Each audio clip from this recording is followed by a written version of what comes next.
The Institute for the Study of Peak States presents the 6th International Psychoimmunology and Psychobiology Research Symposium. In this video today, a new breakthrough in psychobiology technique applied to attention deficit disorder, vertigo, and more by Dr. Kirsten Lykkegaard. So for our next presentation, we have three members of our basic research team. We have our Director of Research, Dr. Kirsten Lykkegaard, founder of our organisation, Dr. Grant McFedridge, and our Medical Director of Applied Research, Dr. Mary Calasia. So over to you, Kirsten. Yeah, so I will start with presenting our breakthrough in psychobiology technique and apply it to attention deficit disorder and vertigo, and just say a few more words on it. And then we'll follow up with another topic after that. So let's just take a look at psychobiology. So in 2014, Grant published the Subcellular Psychobiology Diagnosis Handbook. And it's a Bible. It has so many things in it, and it gives the answer to so many things that was not treatable before. So in this slide, I have divided what's in the book actually into two groups of treatments, you can say. In the book, there are reference to treatments that actually, we call this, the treatments from these books, we've decided to call them psychobiology first generation, or in short, PB1. So there's a group or a small class of processes or treatments in there that actually gets rid of the entire problem in one go. You can say it's really cool that they can do that, but they are often very tedious. They use regression. So that means that you have to regress your client, that use music, and it use verbal cues or phrases.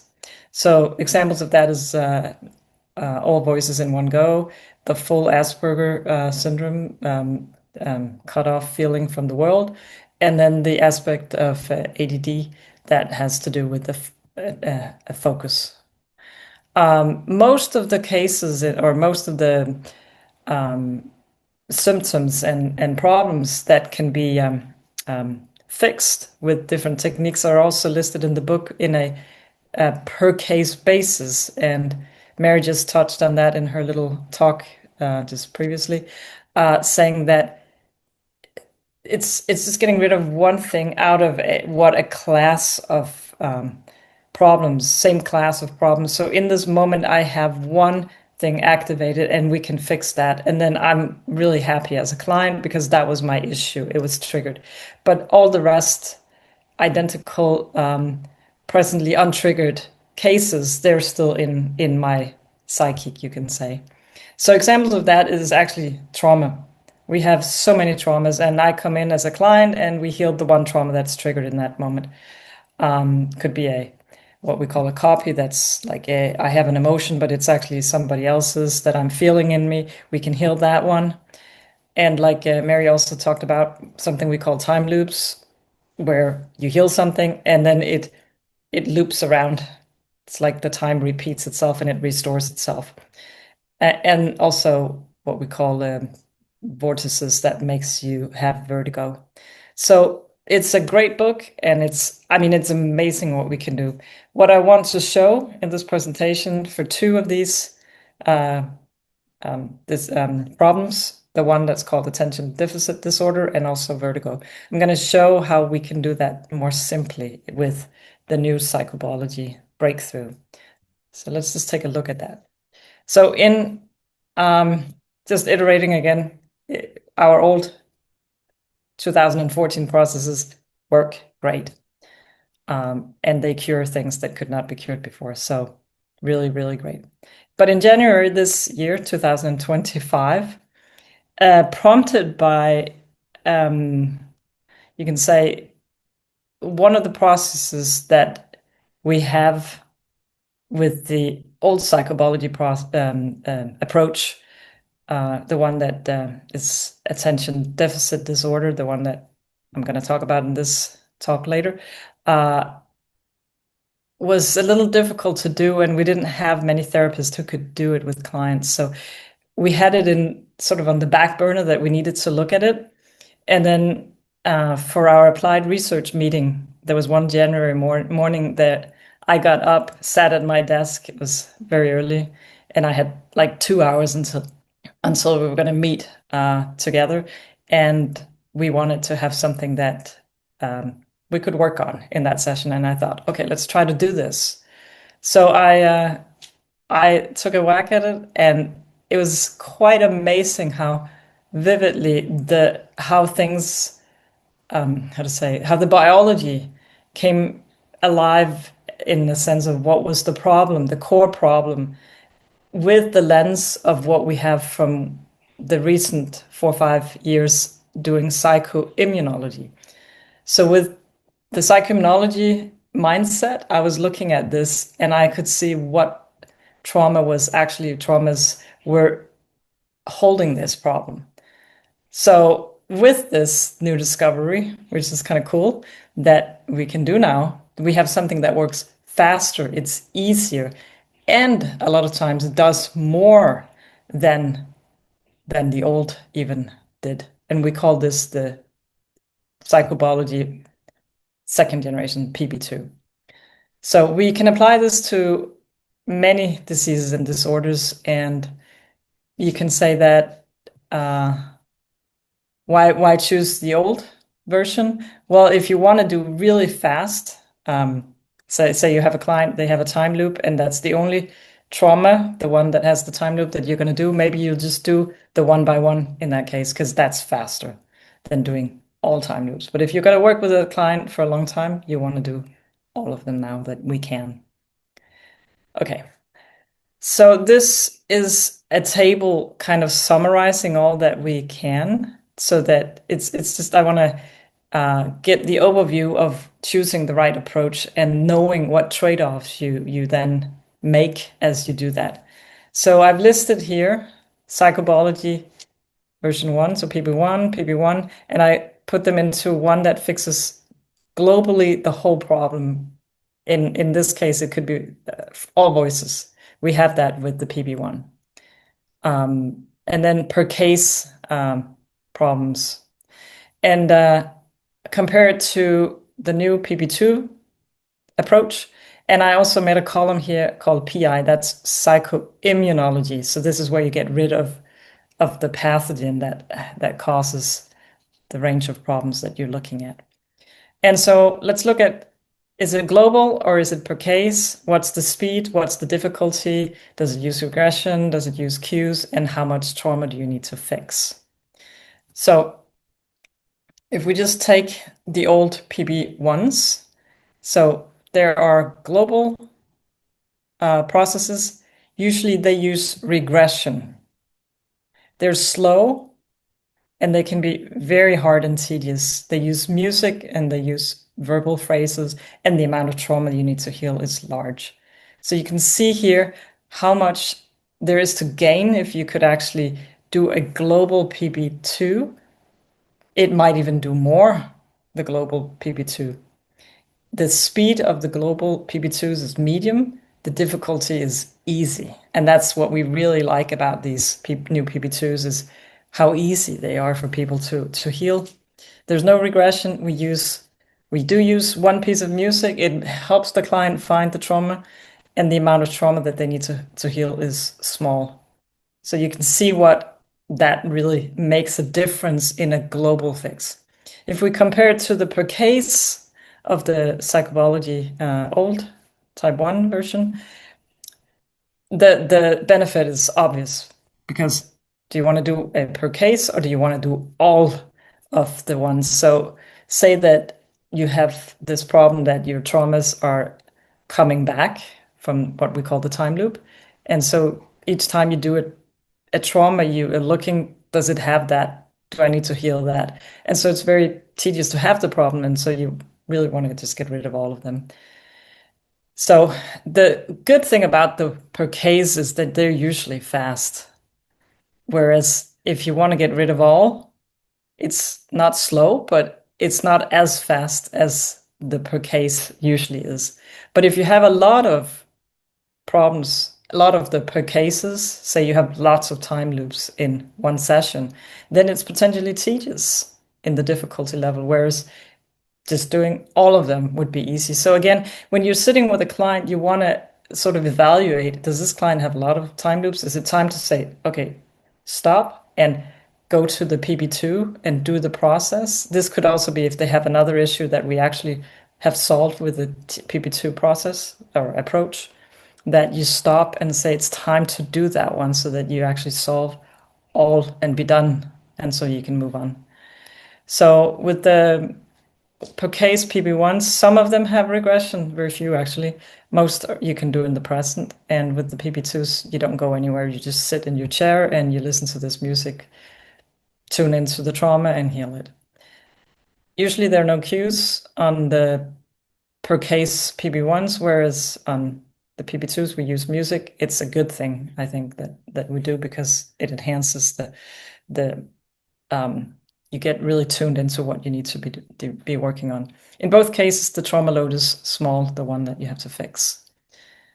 So a lot of advantages on PB2s against both of the types of PB1s that we have. So let's just compare just overall to the psychoimmunology process. We think that some diseases will have to do with psychoimmunology, and therefore do this more tedious work here. But the benefit of doing psychoimmunology is that you get rid of the whole pathogen in your organism fully. So this is a global, and you get also more than you do with the global PB1s. The speed is slow. It's very hard and tedious. Actually, some clients find it easy. So it's actually divided into two groups a little bit. Some people are it's pretty fast, and then there's people who are where they find it very hard. There's no regression used here. Again, we use music, and the amount of trauma that needs to be healed is medium. So this is a table for use of knowing your trade-offs when you choose what process to work on in the future when we get all of these released.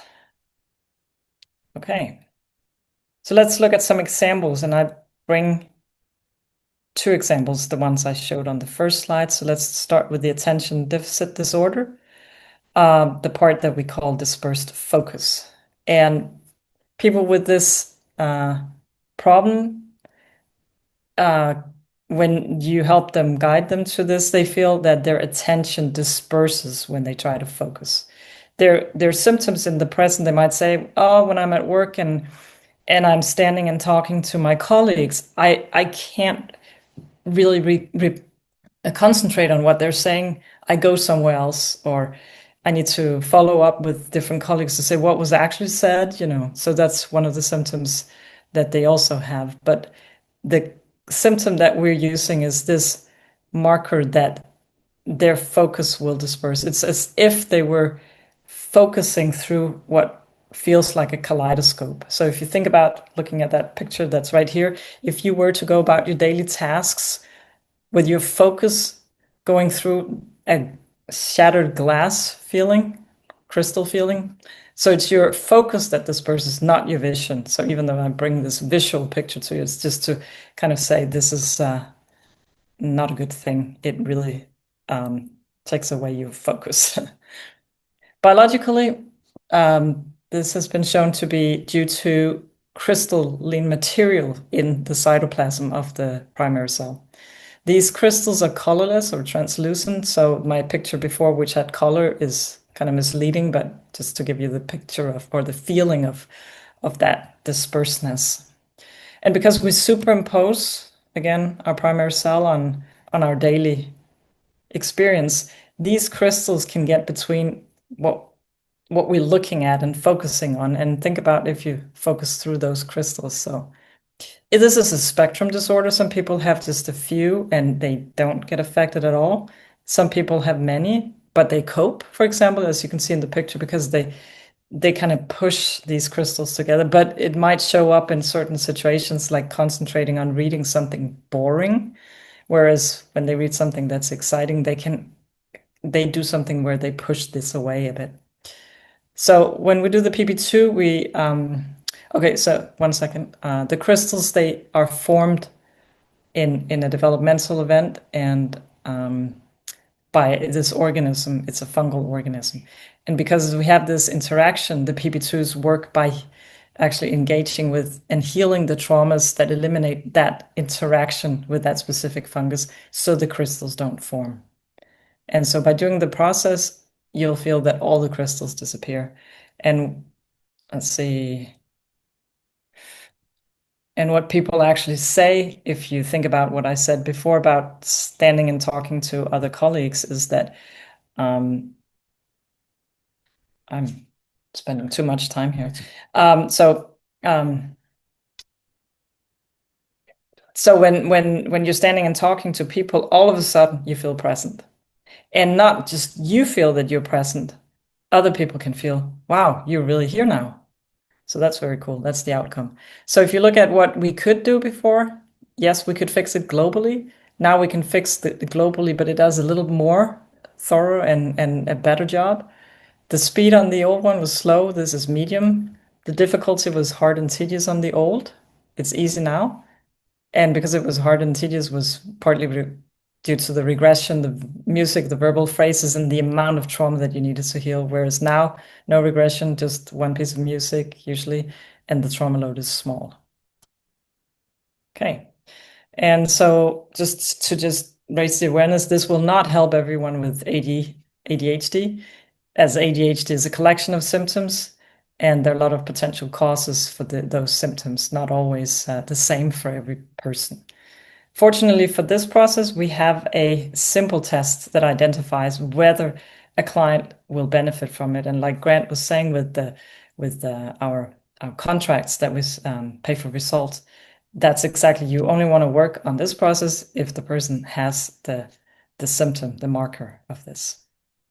Okay, next example, the biology of dizziness and a PP2 treatment for that. So I said this earlier, but I'm just going to repeat it for this presentation's sake here. So the marker in the primary cell is the sensation of spinning, like being on a merry-go-round, and it's caused by your awareness being actually caught in an actual whirlpool in the cytoplasm, where a mitochondria is damaged. Usually mitochondria will pull in a fluid and excrete it again as a little bit of a pump function, breathing function, you could say. And in this case, the mitochondria is damaged and that function is not working. And now it's locked in the state of just pulling in cytosol, creating this vortex. And the damage that's going on that causes this problem is that inside the mitochondria, the gene ring looks like a DNA ring in the mitochondria is what we believe it is actually damaged or locked in with a coating on top of it, so it's not functioning. And so we want to restore that in our process. And I showed you earlier in another presentation how we can do that on a one-by-one basis. With the PP2 process, we can do, because most people have more than the one that they come to you to see treatment for. So what we do is that by healing the PP2 treatment, we go in and eliminate that interaction with that specific fungus so that you don't even get the layer on these DNA, it should say. So the outcome is that vertigo, if you have a client with vertigo, their vertigo will be gone in the present. And we have tested this on actual clients who were in the middle of a vertigo experience. So after healing this, if you just do one vortex by the old process, people can still remember times when they were being dizzy in a spinning way. Whereas when you do this process, every traumatic memory of spinning, that's totally gone. It's as if your body doesn't recognize this sensation. So comparing over again, this is a per case on the PP1s, PP2 global. Of course, one is fast for that one case, whereas when you do them all, it's a medium speed. The difficulty is this is potentially tedious if you have to do a lot, whereas this is easy. Neither has regression. The single vortex has no cues, and the trauma load to fix is small. Here you have music and small. Advantage again here is global fix. Okay, just a warning about vertigo that it's essential to rule out that the client is not experiencing, especially when it's acute and it is coming on as you're watching, that they're not actually requiring urgent treatment because they're experiencing a stroke. Okay, in conclusion, so I should say that's also why we have this in the clinic of medical clinic as treatment and not in our psychology treatment for the full treatment. Conclusion on PB2 treatments. PB2s work faster, easier, and does more. The new PB2 approach can be applied to many diseases and disorders, and that's exactly what we're doing at the moment. The only time you want to do the old one is to save time, is if you have a client who just have one single case, maybe two, to work on and not a bunch.